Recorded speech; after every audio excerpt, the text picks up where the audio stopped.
Hi everyone, welcome back to 15 Questions with a Feminist, and we're on episode 3 today. My name is Maria, and my pronouns are she, her. My name is Anika. My pronouns are she, her as well. Alright, let's get right into the video. Question number 1. What is your name and what is your role in the menstrual movement? My name is Lynette Medley, and my role in the menstrual movement is that we are dominating the space by authentically addressing period poverty and menstrual insecurity in populations that need access to menstrual products on an ongoing basis. My pronouns are she and her. Question number 2. When did you first get involved in the menstrual activism space? We got involved in the menstrual advocacy space 9 years ago. When we started working with people who were selling their bodies or engaging in high risk behaviors just to be able to get menstrual products. We weren't in the supposedly addressing period poverty at the time. We were talking about the Me Too movement, bodily autonomy, and really teaching people how to have advocacy over their bodies. And in doing their work, we learned that people not have autonomy over their body because of the lack of access to menstrual products. So, in connection with that question, what was the biggest challenge that you have faced so far? Racism, oppression, discrimination, lies, deceit, people who are performative and not actually doing the work, and people who are profiting off of the suffering of marginalized communities. Talking more specifically now, what is the most pressing problem that we're facing specifically within the field of menstrual justice? Privileged perspectives blinding the realities of lived experiences. Yeah, I think that's it. I think whenever you are talking about any type of policies, practices, or procedures, you should always have people who have that lived experience at the forefront to kind of talk about and guide the dialogue, instead of people who've never experienced it, people who just write books or, are influencers, and they think that they are the ones who have all of the answers.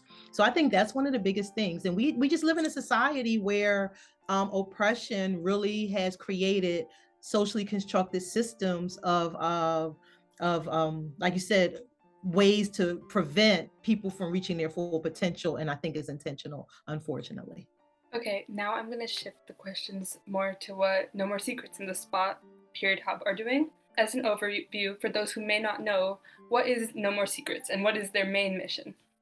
So No More Secrets Mind, Body, Spirit Incorporated is a comprehensive sexuality awareness organization. Our overall mission is to decrease stigmas and silence around sexuality related topics.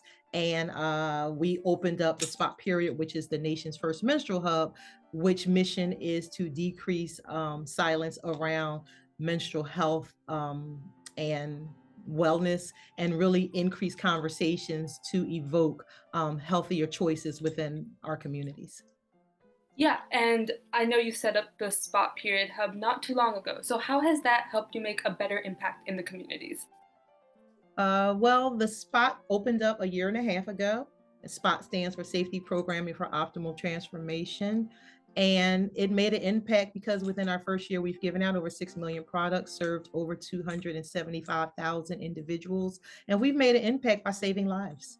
By directly providing menstrual products, safety, wellness, and uterine care in a non-judgmental space. I will also ask, how do communities of color uniquely experience period poverty? Well, communities of colors, voices have historically been muffled and silenced. So their experience with period poverty is different because it's negated, it's overshadowed, and it's not comprehended as really being a need. So what the Spot is intentionally doing in disrupting this space is making sure that people who need them, we do a warm handoff with them. It's not through a social worker or therapist. It's not through another agency, another individual. We directly talk to the communities that are in need, and they get a warm handoff by actually getting the products they need, and they get to choose the products that make sense to them. We introduce them to the fluidity of products, but they actually get to choose what makes sense to them. And we give every menstruating individual a 3 to 6 month supply. And would you be able to describe the way that the COVID-19 pandemic has exacerbated these issues that you've already been dealing with? Definitely. So before the COVID pandemic, we were doing around 80, 85 deliveries a week. Pandemic hit, we ended up having to do about 300 deliveries a week. And in addition to the need for menstrual products, because we are in a community talking directly with our the people who we service, they also needed waste management services. They needed running water. They needed electricity because many of our communities depended on public places and everything had shut down. Also, they needed Wi-Fi and computer access because everything went virtual to a community that did not have access to these things. So that's some of the things that the spot was intentional about addressing in our communities. So that's why we did the crowdfunding to open up the nation's first menstrual hub. Yes. Another thing that you focus on is education. So could you evaluate the importance of better reproductive and sexual education in communities, as well as discuss some current failings in said education? Yeah, definitely. One of the things that is important is that period poverty in and of itself will not be negated just by getting products. Products are just one handle that needs to be addressed. You need to talk about uterine wellness, menstrual care, reproductive understandings of their bodies. And I think that's one of the things that's lacked, especially in communities that are vulnerable or communities that are overlooked by society. And I think one of the biggest things is there's not a comprehensive approach to sex ed.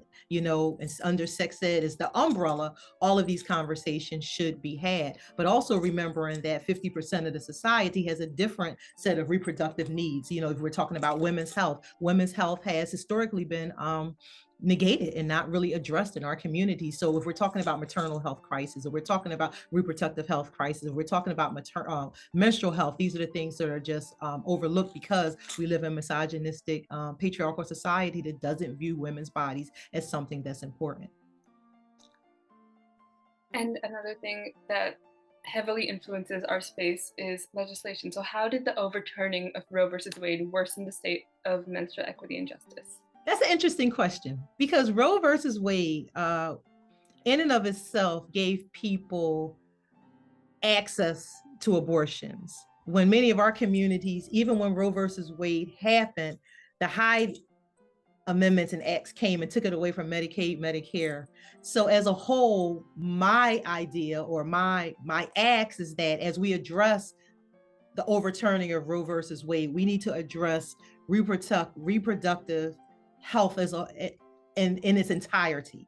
So if we're going to fight for justice, we need to fight for maternal health care crisis justice. Because, okay, if you want me to be honest, I didn't see a lot of white folk out there when we were talking about the maternal health crisis going on. I don't see a lot of white folk out there when we're talking about period poverty, but they're hopping out talking about Roe versus Wade. But Roe versus Wade in and of itself had a lot of privilege still as part of it. So we're going to fight for it to be overturned. We need to make sure that Medicaid actually pays for it, that people who don't have insurance actually have a way of getting free abortions, that they have access to babysitting services, access to get transportation there, because these small grassroots organizations have been footing that bill. So yeah. So as a whole, you need to look at it in a whole entirety about women's health. I think what happens in the women's health space is that we're segmented. It's like, oh, this is important, but that's not important. And that's how people are slipping through the cracks. And I think we should all come together instead of saying, oh, this one is taking our money or this one is taking our money. All of this is important if we want to address it, because if we don't unite, they're going to keep taking away the rights that affect women's bodies. I think that was a very holistic and perfect answer. So thank you for that. Thank you. Yeah, that was a great point. We're going to be shifting the conversation a little bit to some more general questions again. So, how can young people get involved? Speak up. I think what happens is young people are the rising force. I mean, young people are the ways that are basically going to turn the way our society handles situations. You're on social media. It can't just be like, click, share. Take action steps. If you see something that needs to happen, take action steps. Send a message to the legislative body, send a message to the brand, tell people, hey, I know cancel culture isn't the best, but sometimes saying, hey, we're not going to support you if you don't do the right thing. And I think that's what it is about, and getting other people to say, hey, let's do something about it. Again, if we keep talking about it is one thing, but we have to have action steps to go beyond it. Yeah, I definitely agree. I think social media holds so much power and it's so crucial to utilize it. Definitely. And moving on to the next question, what is something you wish you knew about menstruation growing up? What a period was. Like I always tell people, my first experience was like, here's a belt, because that was the age that I was in. Here's your pad. Oh, there's a book, read it. I think overall, I think I wish that there was more communication about it. And even though a lot of the conversations now are around period poverty and menstrual equity, it's still talking about it. Where when I was growing up, period was like, my period. It was so hush hush. So I wish that there was more communication so that the more we know about a normal period, the more we would know about an abnormal period. And then so many people wouldn't be suffering in silence from all of these diseases and situations that are happening in their body, whether it be PCOS, endometriosis, fibroids, all these disorders, because we would know, hey, this doesn't seem right. So I wish more communication happens. Yeah, definitely. And branching off of that, what does stigma mean to you? Stigma means when there's an ideal about something that is negative or inappropriate, or you can't be talked about just because someone thinks that it's not something that needs to be brought to the attention of other people. And the funny thing about stigma is that it can happen in racial groups, it can happen in societal groups, it can happen in cultural groups, it can happen in political groups. So there's stigmas in so many facets of our life that it kind of bombards and overshadows just normal conversation about things. So again, I think stigmas are, an unrealistic view of something that it shouldn't be talked about or communicated about or addressed just because somebody has their own bias against it. Yeah, thank you. And now, as we're wrapping up this video, we're going to try ending it on a bit of a lighter note. So the second to last question is, do you have any particularly entertaining life stories that maybe pertain to menstrual justice or something relating to periods? I have a light story in that I like to address it in a way that I'm giving people a gift of celebration, a gift of dignity. And the way I do so is, wearing my Mickey ears or, dressing in vibrant colors, because to me, periods should be celebrated. We would not be here if periods did not exist. Again, we have the only organ within a body that can create another organ or another human being. So again, I think we need to be celebrated. It needs to be something that has bright, beautiful colors, and we need to really just talk openly about it. And so that's what I basically do in our communities. I don't change who I am. I don't change. It's not like, oh, I'm having this interview, I'm talking to this person, I'm not going to be who I am. I am is a celebration of life, and it's a celebration of womanhood. Yeah, that's awesome. And for our last question, what are your words of wisdom? And this can be anything at all.